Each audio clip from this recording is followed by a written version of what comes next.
बहुत समय पहले की बात है। सूर्यवंश के एक प्रतापी राजा थे जिनका नाम था सगर। अब राजा सगर ने एक दिन अश्वमेध यज्ञ करने का निर्णय लिया। एक ऐसा यज्ञ जो सम्राटों द्वारा किया जाता है ताकि उनकी सार्वभौमिक सत्ता स्थापित हो। रिवाज के अनुसार उन्होंने एक घोड़ा छोड़ा जो देश देश घूमता और जहां से बिना रोके निकलता वहां की भूमि राजा की मानी जाती। लेकिन तभी कुछ विचित्र हुआ। घोड़ा अचानक गायब हो गया। राजा सगर क्रोधित हो गए और अपने 60,000 पुत्रों को आदेश दिया, जाओ मेरे यज्ञ का घोड़ा ढूंढ कर लाओ, चाहे वह स्वर्ग में हो या पाताल में। पुत्र निकल पड़े, धरती को खंगाल डाला, पर्वतों को फाड़ा, जंगलों को रौंदा और अंत में उन्हें घोड़ा मिला एक साधु के आश्रम में। वो कोई साधारण साधु नहीं थे, वे थे महर्षि कपिल, तप में लीन, आंखें मूंदे, समाधि में। पर सगर के पुत्रों का क्रोध और अहंकार उनके विवेक पर भारी पड़ा। उन्होंने तपस्वी पर घोड़ा चुराने का आरोप लगा दिया। शांति से बैठे महर्षि के चारों ओर कोलाहल मच गया। और फिर एक क्षण ऐसा आया जिसने इतिहास बदल दिया। महर्षि कपिल ने अपनी आंखें खोलीं, बस एक नजर डाली और उनकी आग जैसी दृष्टि से सारे 60,000 पुत्र भस्म हो गए। वे वहीं राख बन गए। आत्माएं भटकने लगीं, असंतुष्ट, अशांत, क्योंकि बिना अंतिम संस्कार के आत्मा को मोक्ष नहीं मिलता। पीढ़ियां बीत गईं।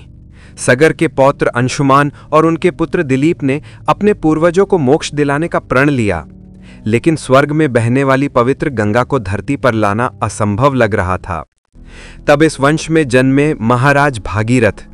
हजारों साल तक भागीरथ ने एक पैर पर खड़े होकर ब्रह्मा जी की आराधना की।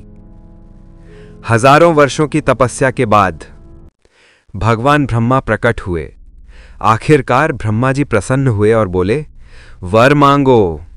भागीरथ ने विनम्रता से कहा, भगवान, मेरे पूर्वजों की मुक्ति के लिए कृपा करके गंगा माता को पृथ्वी पर भेज दीजिए। वत्स, तुम्हारा संकल्प महान है। मैं गंगा को भेज तो दूंगा, पर उसका प्रचंड वेग पृथ्वी सहन नहीं कर पाएगी। ये पूरी धरती को बहा ले जाएगी। गंगा के वेग को संभालने की शक्ति केवल देवों के देव महादेव में है। अब भागीरथ ने तप शुरू किया, इस बार महादेव शिव को प्रसन्न करने का, और यह तप भी वैसा ही कठिन था। पर भागीरथ हिम की तरह अडिग थे। अंततः भगवान शिव प्रकट हुए, मुस्कुराए, बोले, भागीरथ, मैं तुम्हारी भक्ति से प्रसन्न हूं। मैं गंगा को अपनी जटाओं में समेटकर उसकी धार को नियंत्रित करूंगा। और फिर वो शुभ क्षण आया। स्वर्ग से गंगा उतरी।